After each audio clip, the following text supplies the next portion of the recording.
Hi guys, this is Andrew with Headphones.com. Welcome to the Headphone Show, and today I'm going to give my impressions of the RAAL Requisite SR1a. Now this isn't going to be a full review because I only have the shit audio Jotunheim R to be able to pair with this headphone, or ear speaker as I should probably call it. And of course anybody who owns one of these or knows about it probably also knows that there are other amps and sources that you could pair it with, but the Jotunheim R was actually specifically designed for the SR1a, so this is a speaker amp meant for this, and you can't run the SR1a off of a regular headphone amplifier. You need to have something like the Jotunheim R or something that's meant to work with it. So what is the RAAL Requisite SR1a? This of course looks absolutely ridiculous. And it is not a traditional headphone by any stretch. Let me just put this over here. The SR1a, as stated by the manufacturer, is appropriately titled an ear speaker and not a headphone. And this is for a few reasons. Obviously, the design is not like a normal headphone, but it's also because this doesn't use a typical headphone transducer. This uses a ribbon driver often found in speakers. So it's very unique in how it looks and how it functions, but it's also very unique in terms of how it produces sound. And then lastly, it's also unlike normal headphones because it doesn't actually couple to the side of your head. So normal headphones, they go on your head and they kind of just sit there like this around your ear, whereas the SR1a doesn't. It just sort of like sits in front of it. And there is no back coupling whatsoever. Now, obviously, this looks a little bit ridiculous when I'm wearing it, and I think that's going to be one of several trade-offs that we're going to talk about in this video. And I want you guys to think about whether or not these trade-offs are worth it. But first and foremost, I do have to say that I was evaluating this and listening to it, and my girlfriend walked into the room and she laughed at me for about 15 minutes straight when she saw what I was wearing. So apart from the price, the way you look when you wear it is the initial cost that's incurred when you use something like this. And for some of us, that's totally fine. And in fact, for me, I'm not particularly bothered by the look and the style of it all that much, even if it might, generate a little bit of ridicule among people in your nearby environment. But as far as the comfort is concerned, it's decent because it's not super heavy. There is, I think, a little bit of clamp, at least for my head. This is basically just a metal piece here that I think you could probably, stretch a little bit and it would make it a little bit better. And then, of course, there's this leather strap that kind of holds it in place on your head. But it just sort of, hangs out there. It doesn't actually, it's not like there's any other resting point on the side of your head apart from where these front pads are here. So obviously that's the first trade-off that you have to consider. The second trade-off, I think, has to do with its sound, because there are some really good advantages to this design, but there may also be some drawbacks, and it's worth diving into. For starters, we got to talk about some of the technical performance this thing has, beginning with detail retrieval, and I find this to be right up there with some of the best. So this has exceptional detail retrieval for the treble and for the upper mid-range in particular. For the lower mids, I find it to be good, but not as good as the upper mids and treble. So for example, I hear the detail and image clarity most significantly when I'm listening to music that has, pianos in it, or anything that tokens those upper mid-range frequencies anywhere from like 2 to 4K hertz, something like that. And then of course for cymbal hits as well, you get really good detail there. And so for jazz music and, classical music and acoustic music, I think this sounds really nice. Where the drawback is with this headphone, in my opinion, is in the bass, and right at around 100 hertz and below, the bass starts to roll off on this. Now, it has to be said that you can change the sound depending on the angle of the flaps, and what happens here is if you move it closer in, you get a little bit more bass and you get a little bit more lower mid-range, while when you move it outwards, you lose a little bit of that bass and lower mid-range, and then it's a little bit more counterclockwise tilted, a little bit more treble focused. So you can adjust the tuning to your preference, and then it also will change depending on whether you're wearing it, forward on your head or closer to your ear. And I found that for me, getting it to an optimal spot for tonal balance, I did have the flaps kind of centered, right in the middle for how far it could go, because I found that when I would close the flaps too much, it would cause quite a bit of emphasis below like 2K hertz or around 2K hertz and below, and you would lose some of the treble balance there that it has, while if you opened it up too far, you would lose, even more of the bass there. And so for me, it was all about kind of finding that middle ground, and then, the overall tonal balance, I think, ends up being pretty darn good. Just so you guys are aware, I have posted measurements of this at the middle angle for the flaps and at like maybe 2 centimeters away from the front of my ear. I've posted measurements of that on the headphone community forum. I'll leave a link in the description for that so you can check it out. But I don't want to post that here because there's so much more to this headphone than just that one position for measurements. You know, you could change the angle of the flaps or move it forward or backward and it'll have a totally different frequency response. So that was just the one that ended up sounding best to me, and you may find a completely different result. So let's talk again about some of the trade-offs here, because the SR1a, in my opinion, does something that no other headphone does. It does the closest to what I would consider a speaker-like presentation. So what do I mean by that? Well, when you're listening to normal headphones, they're, again, coupled to your ear, and that means that there's a certain way that the sound reaches your ear. With speakers, the sound is coming from usually in front of you or at an angle, something like maybe a 45-degree angle, towards your ear. And there's also going to be some distance there as well. And so when you're using something like this, again, depending on how the flaps are, you get a little bit more distance there than your typical headphones that are coupled to the ear. And then you also get the angle in front of you. And then importantly, you also get the extra sense of being in the room with the speakers.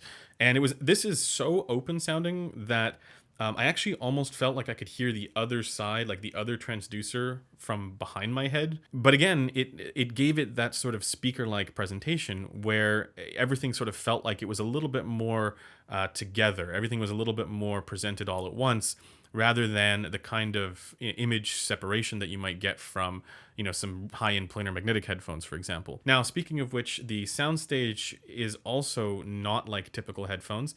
And actually, I found that when I had the flaps at what was an optimal tuning for me for the frequency response, I found that I wasn't a huge fan of the soundstage. It actually didn't sound as spacious as I would have liked. But of course, then when you open the flaps, you're actually physically moving the driver away from your head. You're moving it away from your ear, and the soundstage gets enormous in that sense. Like the depth forward is huge. So to me, yeah, if you're super into, a more treble oriented sound, and you want to get that soundstage, you could probably get that with this just by kind of moving it away from your head a little bit and opening up the flaps a bit. But for me, I kind of preferred more of that middle ground kind of tuning. And then, of course, yeah, you lose a little bit of the soundstage when you do that. But once again, that whole presentation is a lot more speaker-like than typical headphones. And this is where I think it's important for us to ask, is the trade-off worth it?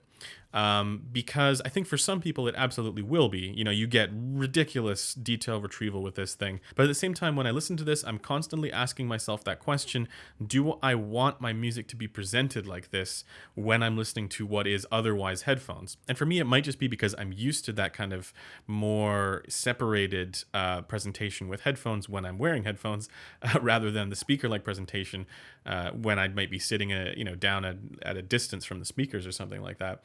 And that's why it might throw me off a little bit. But I think it's important for everybody to kind of answer that question for themselves, because I think for a lot of people, especially more traditional audiophiles who are into the speaker kind of stuff, I think this is the kind of presentation that they might be looking for. And then, of course, if you think about what many people consider to be the ideal tuning for headphones in general, it's something along the lines of a flat measuring speaker in a good or decent room. And I'll put the question to you guys: do you guys want a speaker-like presentation from your headphones? It's almost like if you enable crossfeed. It's not quite, because this still has better image separation and distinction than that, but it reminds me a little bit of that kind of, like, when everything is together a little bit. You still get amazing detail and you're able to isolate everything really well, but it's not quite on the same level as when you have like really separated soundstage, like for example a Hi-Fi Man Aria or something like that. Now, the last trade-off that I think it's worth considering with the RAAL SR1a has to do with the tonality and frequency response. So I'm going to go out on a limb here and say that the RAAL SR1a does extremely well for all the things that audiophiles traditionally care about. All the things that audiophiles are traditionally looking for. But what it doesn't do so well at is, again, the bass response. I'm reminded of some electrostatic headphones in this regard that had similar kinds of tunings that are really more upper mid-range and treble focused, and the bass rolls off a little bit. And that's kind of what you get here with this. And in many ways, I think this question invites the debate about the Harman target, because this is significantly deviated in the bass from the typical Harman shelf that's there. So what this means is that while, traditional audiophiles might love this, and this might be exactly what they're looking for the average consumer, this is maybe not going to be what you want, because while it does do all of these great things technically, it doesn't have the Harman bass shelf that the average consumer target curve suggests. And of course, we can debate the Harman target all we want, and people who love this are just going to be like, yeah, it's not my preference. The Harman target is not my preference. But I think for all those people who aren't as firmly entrenched in the audiophile world, you know, all those people who aren't necessarily just looking for the balance there for the mids and the treble, and who want a little bit more fun in the bass, I kind of don't think that this is going to be all that worth it, right? I don't think it's going to be worth the trade-offs, again, that I mentioned earlier. And then if you think about that as well, the only elements of the frequency response that are actually affected by your physical ear and the ear canal are in the mids and in the treble. They don't exist in the bass. And so when you have something that's, once again, a speaker-like presentation here, then suddenly there's a lot more there that you need to assume for what that's going to be like, meaning the room and things in the room and the neck and the torso and everything else, the angle that it's at. And really, that's kind of the only thing that it creates a little bit of cognitive dissonance there for me, where I hear something that's supposed to sound like really good speakers, and I almost get that because it does really, really well for detail. But then at the same time, I don't get the same kind of tonal balance that I might get from flat measuring speakers in a good room because the bass rolls off here. And similarly, it also doesn't match that Harman preference target curve that, you know, I think a lot of people really enjoy. And of course, I think this is to be expected with something that is so open that it's not even coupled to the backs up to most of your ear. Like, it's not even around your ear, it's just in front of it.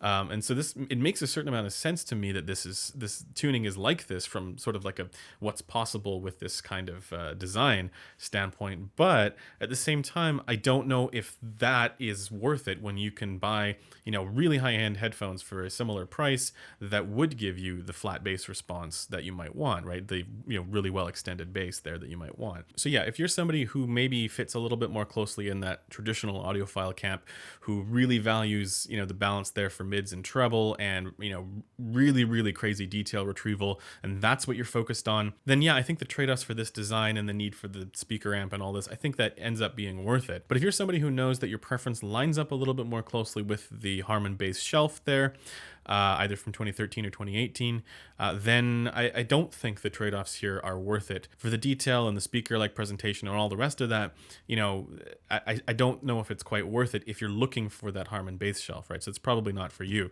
Now, with all of that said, what this does really well, it really does well. Like, the detail here is really spectacular. I also want to mention that I've gotten a chance to evaluate the SR1a after listening to the MySphere. And the MySphere is similar in the sense that it's also not coupled to your ear. The speaker driver sits up, you know, away from your ear a little bit. And when I heard the MySphere, I thought, well, okay, yeah, it does some things decently well. There's something interesting with the soundstage here as well. Again, a little bit more speaker-like than traditional headphones because it's not coupled to your ear. And then I heard this and I thought, okay, yeah, no, the SR1a is far better than the MySphere. To me, I don't know where the benefit is on the MySphere.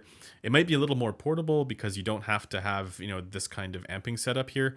So that might be worth it there. But I still think for overall sound quality, the SR1a is in a clear category above the MySphere. So really, if you're looking for that speaker-like presentation and you're deciding between the two, my recommendation would strongly favor the SR1a because the detail here is definitely a cut above that of the MySphere, at least to my ear. That's sort of been my take with these two.